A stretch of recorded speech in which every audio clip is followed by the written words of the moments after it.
pessoa. Então vamos.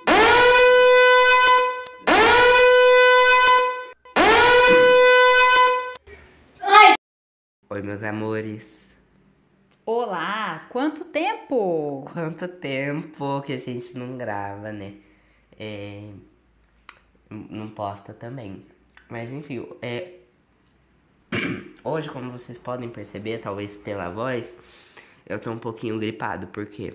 Porque eu cheguei na casa dela, né? Os livros tudo cheio de pó. Daí acabou comigo. Mentira. Mas já tava gripado antes, mas enfim. Hoje vai ser uma voz assim mais nessa vibe. Certo? Certo. Pode ler? Pode ler. Eu não bato, né? Não. Mas é sobre. I just wanna be part of your symphony.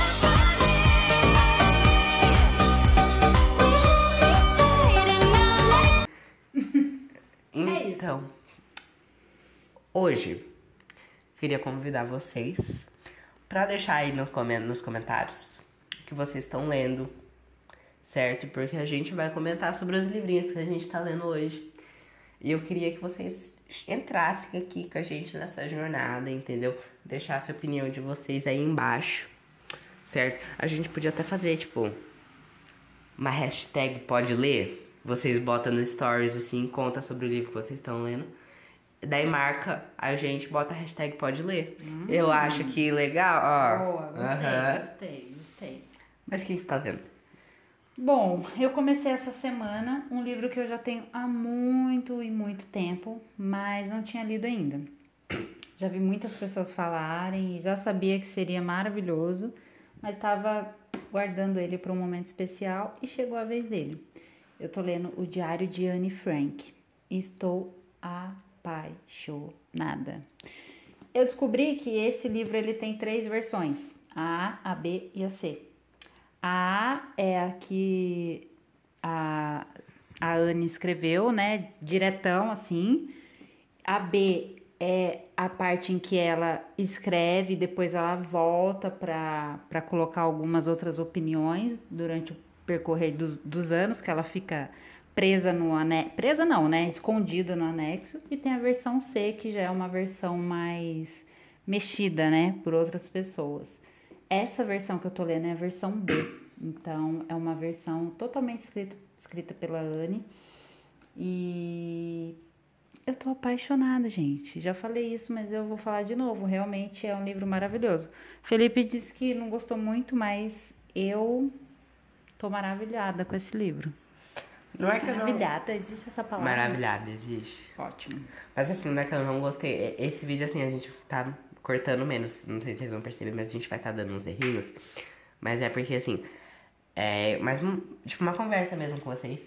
Mas, enfim. Não é que eu não gostei do Diário de Anne Frank. É porque eu acho que eu tava esperando dele muita informação. E não é, tipo, não é um livro que dá o tanto de informação que eu esperava de um livro sobre a Segunda Guerra Mundial, sabe? Eu acho que se você quiser estudar sobre a Segunda Guerra Mundial, melhor é Os Bebês de Auschwitz. Não sei se é Os Bebês de Auschwitz, mas é das 3 mulheres lá que ficam grávidas enquanto estão no campo de concentração. Esse livro é bem perturbador, eu achei. E ele fala, tipo, bem realzão, assim, como que é a Segunda Guerra Mundial, como que aconteceu ali. Mas assim, eu acredito que esse livro também tem informações muito importantes, mas é um diário, né, gente? Sim. Então, ela tá vivendo aquilo ali e é muito real, assim. É o diário de... E uma coisa que eu estou apaixonada, que eu até comentei com o Felipe, é que esse livro, ele fala muito da importância... Ele fala não, assim, você percebe na leitura a importância dos livros. Gente, pra pessoa, sabe? A Anne, ela é uma menina muito, assim... à frente do tempo dela. Quando ela foi se esconder nesse anexo, ela tinha 12 anos. E depois, acho que foi dos 12 aos 14 que ela escreveu. E você vê a escrita, você fala, gente, é uma adulta assim falando, sabe? Tipo, ela era muito inteligente e ela lia muito. Então, o livro inteiro você percebe que mesmo naquela dificuldade que eles tinham, o pai ou as outras pessoas, eles tinham esse costume de dar livros de presente, um para o outro, né? Eles tinham esse costume de trocar livros e das crianças lerem muito. Então, assim, Eu tô encantada com isso, porque é uma cultura que a gente não tem muito e a gente precisa disso. Então, eu acredito que os livros contribuíram demais para a Anne ser quem ela foi. E a importância desse livro aqui para mim tá sendo maravilhoso. Inclusive, eu li um outro esses dias, semana passada, eu acabei ele, que é... acabei de falar pra você, né? A Invisível Vida de Eurídice Gusmão. É da Marta Batalha. Gente, é maravilhoso também. E fala muito, assim, da importância dos livros. Na verdade, a Eurídice, ela é uma mulher comum que viveu lá nas décadas de 1940, por aí. Então, a mulher era muito submissa, ela era para ser a dona de casa, a mãe, né, a que cuidava das crianças, enquanto o marido saía para prover a casa. E no final do livro, ela descobre a maravilhosa vida por trás dos livros. Ela começa a ler e a visão dela se amplia. Ela vê outros mundos, ela vê que existe vida além de ficar em casa cozinhando e cuidando do marido e das crianças. Então, mais um livro que destaca a importância dos livros. Ah, daí não tem como não se apaixonar, né? E você, o que você tá lendo? Nossa, falei demais, né? Mas é conversa, gente. Estamos mais descontraídos hoje. Eu tô lendo, esse daqui não é meu, esse aqui é dela, mas eu peguei porque eu não trouxe o meu. Eu tô lendo Hibisco Roxo. Eu tô amando, gente, não tô muito longe. Eu acho que eu vou até tentar pegar qual página que eu tô depois e ver se eu boto na tela, porque eu não lembro onde que eu parei. Que eu tô lendo ali um pouco no físico, um pouco no Kindle. Então, não tô sabendo muito, assim. Mas é uma coisa que eu tô achando, assim, muito legal. Eu tô bem no comecinho ainda, acho que eu tô ali no primeiro terço do livro ainda. Eu tô achando muito legal, que ele mostra, muitas vezes quando a gente vai estudar, tipo, os impactos negativos da igreja nos séculos passados, a gente vê, tipo, no geral, como afetou uma nação, como afetou um estado. Aqui a gente tá vendo como afeta uma família no dia a dia.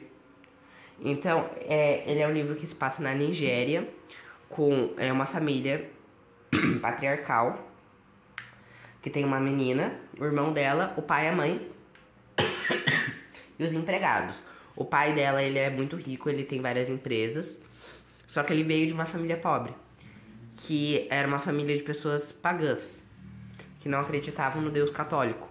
Então ele se converte e daí começa a ganhar influência na comunidade onde ele vive, nas igrejas, nas comunidades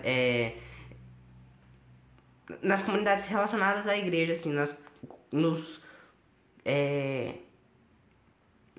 comissões que ele faz na casa dele com os fiéis que frequentam o mesmo local.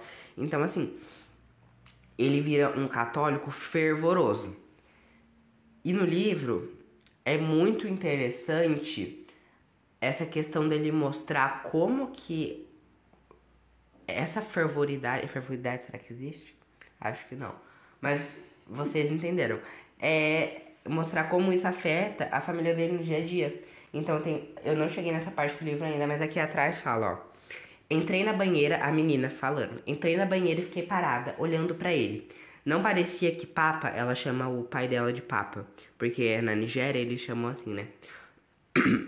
Parecia que Papa ia pegar um galho e sentiu medo, ardente e inflamado, encher minha bexiga e meus ouvidos. Não sabia o que ele ia fazer comigo. Era mais fácil quando eu vi o galho, porque podia esfregar as palmas das mãos e retesar os músculos das panturrilhas para me preparar. Daí, enfim, vai falando aqui como ela se sentiu. Daí o pai dela falando, você sabia que seu avô ia pra Nusca? Não sabia, porque o avô dela, aparentemente, ele foge pra algum lugar. E daí eu não sei o que ela faz que o pai dela não... o pai dela não gostou da atitude em relação à saída do vô dela. Porque ela não pode ver o vô, porque o vô é pagão. E o pai proíbe ela de ter contato com todo mundo que não seja católico. Então, no momento que eu tô do livro, eles estão numa vila lá deles Vila... que eu digo é tipo uma casa de veraneio. Vila é muito comum no Havaí. É tipo uma mansão assim que você não fica lá, mas você vai pra lá tipo, pra curtir umas férias. Então eles estão nessa vila. E daí entra um pagão dentro da vila durante uma comissão que tava tendo. Ele surta. O pai dela surta igual uma criança, porque tinha alguém que não acredita em Deus 100 metros perto dele. Então, tipo assim, muito louco. Enfim, daí o pai dela fala assim. Daí ela fala assim, sim, papa, eu sabia que ele ia, pipipipopó.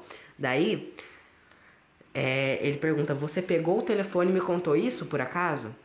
Ela disse que não. E daí, ele disse assim, você sabia que ia dormir na mesma casa que um pagão, não sabia? Porque ela dormiu na casa do vô. E ela falou, sim, papa. Então ele falou assim, você viu o pecado claramente, mesmo assim caminhou na direção dele. E ela concorda. A partir disso ele deve praticar alguma violência com ela, eu não cheguei nessa parte do livro, mas me chamou muita atenção quando eu peguei ele e vi isso logo na capa atrás. Então eu achei muito interessante essa questão de que o pai dela é totalmente abusivo, louco, cobra muito ela. Inclusive, no começo do livro, o plot principal é que ela ficou em segundo lugar na classe dela de nota. Não em primeiro, como ela ficou nos outros termos. É termos que eles falam, tipo, nos outros bimestres, assim. E daí, tipo assim, ele surta com ela total. Então, é um pai muito abusivo. Só que por conta dessa família patriarcal, por conta dessa doutrinação que ela recebe na igreja, ela venera o pai dela. E ele é abusivíssimo com ela. Só que durante o livro, não sei se isso acontece, mas já nessa parte que eu tô lendo, parece que ela vai começar a perceber isso, vai começar que isso que ele tá fazendo com ela é abusivo. E que ela tem que sair desse ambiente, que ela tem que ser diferente. Entendeu? Então eu tô gostando muito. Tipo, tô querendo ler mais ele, porque é um livro, assim, muito bom. Eu tô lendo ele em português no físico e em inglês no Kindle. Então, tipo assim, muito bom. Tô gostando bastante. Mas é isso. É sobre isso. Você falando me fez lembrar desse livrinho aqui, ó. Educated, a menina da montanha.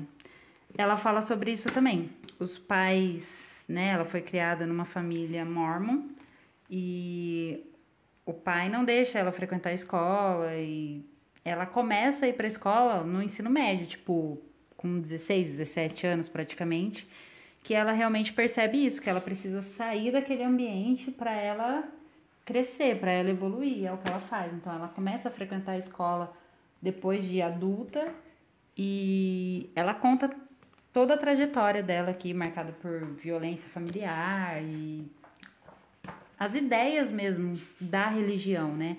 E quando a gente fala religião, a gente não tá falando de uma religião, tá? A gente tá falando, assim, de várias. Não que a religião seja algo ruim, mas a partir do momento que ela começa a ter essas visões, né? De que só eu estou certa e você não pode fazer isso, não pode fazer aquilo e tal, tal, tal. Eu acho que é uma coisa pra gente se pensar, né?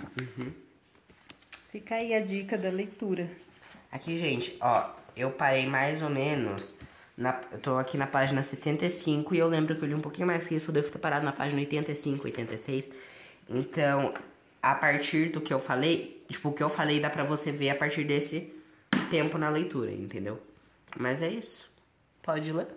Pode ler.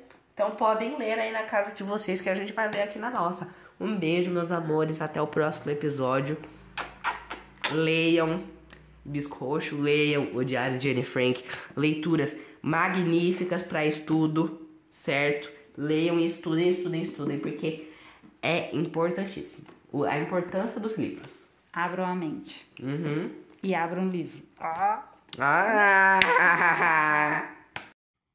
Voltando aqui, enquanto eu tô editando o vídeo, eu queria falar que o hibisco roxo ele passa durante o período do apartheid na Nigéria. O apartheid, eu não vou explicar todo o regime, mas é um regime que se instalou na África com a separação de brancos e negros. Apartheid significa separação. E daí, durante esse período, existiam banheiros só para negros, escolas só para negros, e os negros sempre recebiam investimento inferioríssimo ao que os brancos recebiam nos países africanos. Inclusive no livro, o pai dela, né, da protagonista, a Cambília, é o nome da protagonista, que é uma figura tão importante no seio da sua comunidade, ainda assim se humilha para conseguir uma lasquinha da aprovação das cabeças da comunidade que são brancas, das pessoas brancas da comunidade. Então, eu achei muito importante mencionar isso e eu acabei esquecendo de falar. Somebody